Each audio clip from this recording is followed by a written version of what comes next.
In the last 2 decades, the contribution of solar energy to the world's total energy supply has grown significantly.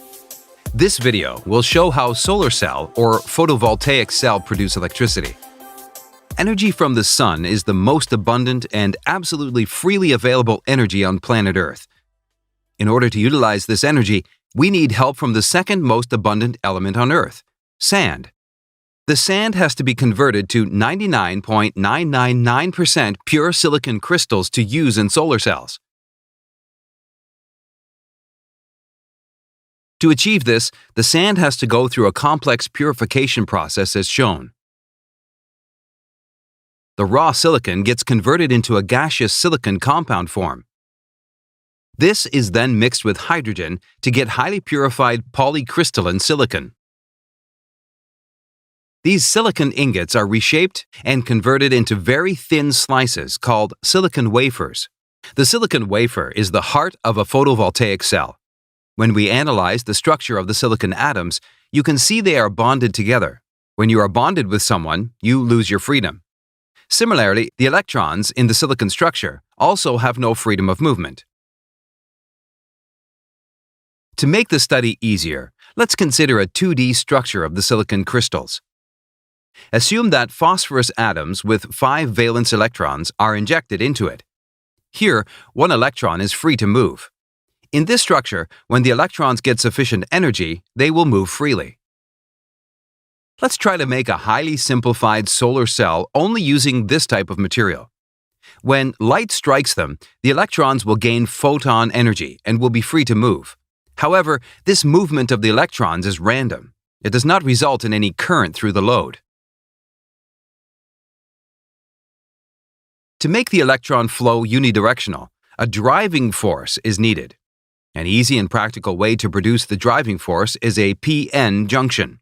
Let's see how a p-n junction produces the driving force. Similar to n-type doping, if you inject boron with 3 valence electrons into pure silicon, there will be 1 hole for each atom. This is called p-type doping. If these 2 kinds of doped materials join together, some electrons from the n side will migrate to the p region and fill the holes available there. This way, a depletion region is formed, where there are no free electrons and holes. Due to the electron migration, the n side boundary becomes slightly positively charged, and the p side becomes negatively charged. An electric field will definitely be formed between these charges. This electric field produces the necessary driving force. Let's see it in detail. When the light strikes the p-n junction, something very interesting happens. Light strikes the n region of the PV cell, and it penetrates and reaches up to the depletion region. This photon energy is sufficient to generate electron-hole pairs in the depletion region. The electric field in the depletion region drives the electrons and holes out of the depletion region.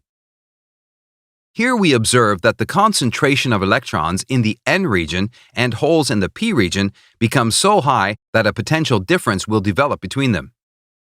As soon as we connect any load between these regions, electrons will start flowing through the load. The electrons will recombine with the holes in the p region after completing their path. In this way, a solar cell continuously gives direct current. In a practical solar cell, you can see that the top n layer is very thin and heavily doped, whereas the p layer is thick and lightly doped. This is to increase the performance of the cell. Just observe the depletion region formation here. You should note that the thickness of the depletion region is much higher here compared to the previous case. This means that, due to the light striking, the electron-hole pairs are generated in a wider area compared to the previous case. This results in more current generation by the PV cell. The other advantage is that due to the thin top layer, more light energy can reach the depletion region. Now, let's analyze the structure of a solar panel. You can see the solar panel has different layers. One of them is a layer of cells. You will be amazed to see how these PV cells are interconnected. After passing through the fingers, the electrons get collected in bus bars. The top negative side of this cell is connected to the back side of the next cell through copper strips. Here, it forms a series connection. When you connect these series-connected cells parallel to another cell series, you get the solar panel. A single PV cell produces only around 0.5 voltage. The combination of series and parallel connection of the cells increases the current and voltage values to a usable range. The layer of EVA sheeting on both sides of the cells is to protect them from shocks, vibrations, humidity, and dirt. Why are there two different kinds of appearances for the solar panels? This is because of the difference in the internal crystalline lattice structure. In polycrystalline solar panels, multi-crystals are randomly oriented. If the chemical process of silicon crystals is taken one step further, the polycrystalline cells will become monocrystalline cells.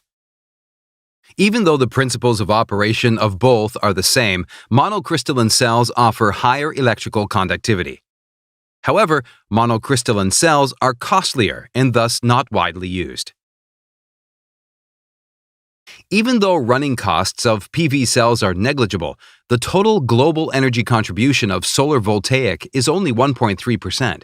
This is mainly because of the capital costs and the efficiency constraints of solar voltaic panels, which do not match conventional energy options. Solar panels on the roofs of homes have the option to store electricity with the help of batteries and solar charge controllers. However, in the case of a solar power plant, the massive amount of storage required is not possible. So, generally, they are connected to the electrical grid system in the same way that other conventional power plant outputs are connected. With the help of power inverters, DC is converted to AC and fed to the grid. Please support Learn Engineering's educational activities on patreon.com, and also, don't forget to subscribe to our channel. Thank you.